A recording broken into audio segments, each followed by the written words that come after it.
Thank you. I would note, Mr. Chair, that gave Mr. Clyde a minute and a half additional time, and the ranking member was cut off and wouldn't answer, wouldn't listen to the answer by the secretary. But anyway, Mr. Secretary, thank you for being here. I often quote, as my friend reminds me, Mark Twain, but I'll quote you.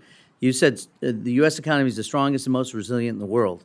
I think if Mr. Twain were here, he would say, given this administration, it needs to be.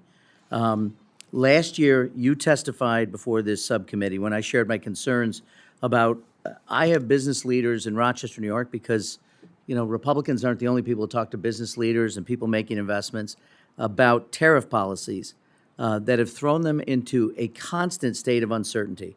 And the chaos remains the only predictable thing in this administration. The past year, there have been dozens of changes to tariff rates, target countries, products covered, specific exemptions, and a complete overhaul of the tariff authorities being used.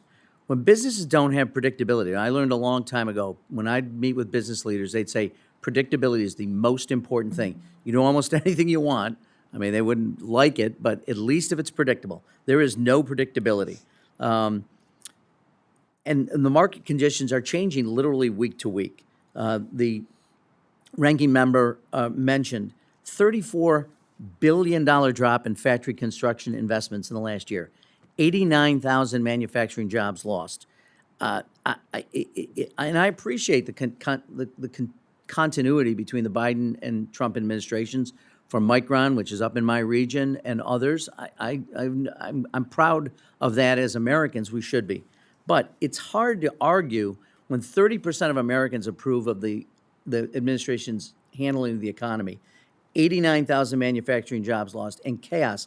I don't know what to tell business leaders. So if you don't mind just answering that question, because I think this uncertainty is, and look, this is important. These are people's lives, families' lives. And from day to day, I hear from leaders say, I don't know what to do. You would tell business leaders to build in America.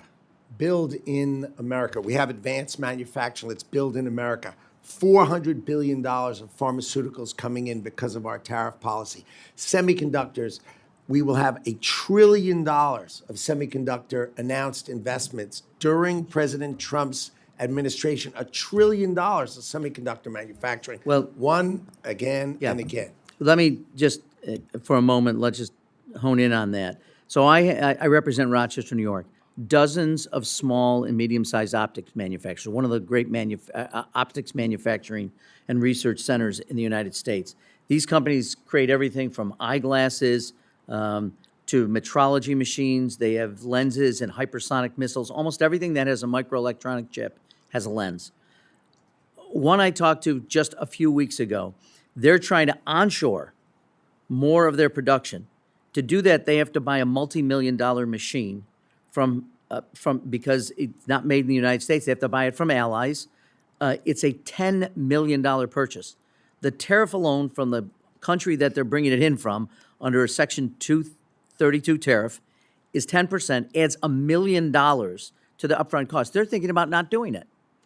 Reclaiming $1 million on these. So respectfully, building in the United States is great. I talked to a company that has manufacturing in Rochester and manufacturing in Berlin.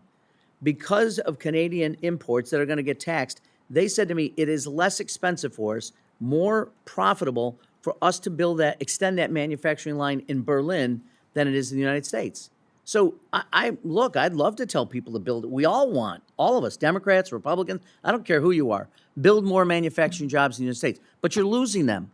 And yes, you can cite an investment here or there, but the problem is the playing field is uneven, it's chaotic, respectfully, it's reckless. And look, I appreciate you. You have to be the cheerleader for it. And not just you. Every Commerce Secretary is a cheerleader for every president. I get that.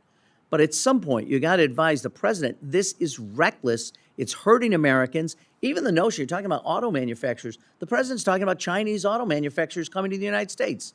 They're going to compete with American auto manufacturers? But that's what we're talking about.